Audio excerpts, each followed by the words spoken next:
Para menteri penting Israel menggelar pertemuan membahas proposal gencatan senjata di Gaza untuk membebaskan para sandera pada Kamis 2 Mei 2024.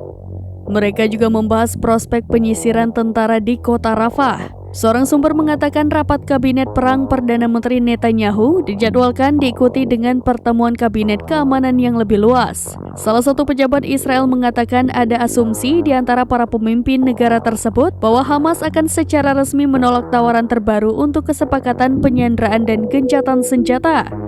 Kabinet perang sedang membahas kemungkinan tersebut dan potensi dimulainya operasi militer yang telah lama dijanjikan di Rafah. Bahkan di tengah tekanan internasional terhadap Israel untuk menghindari serangan ke kota paling selatan Gaza.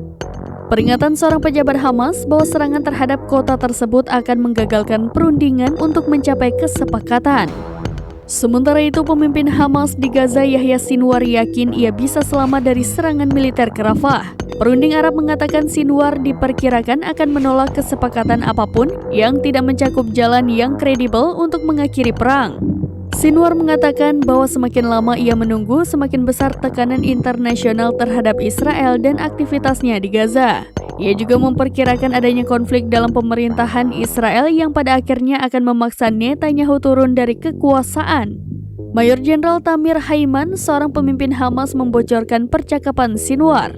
Pemimpin Hamas itu mendapatkan lebih banyak keuntungan dengan menunggu kesepakatan yang lebih baik dibandingkan dengan menyetujui kesepakatan yang tidak menjamin kelangsungan hidupnya atau kemampuan Hamas untuk menyusun kembali dirinya sendiri.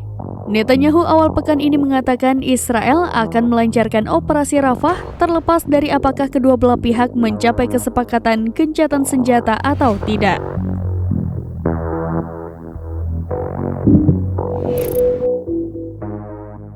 Download Tribun X sekarang, menghadirkan lokal menjadi Indonesia.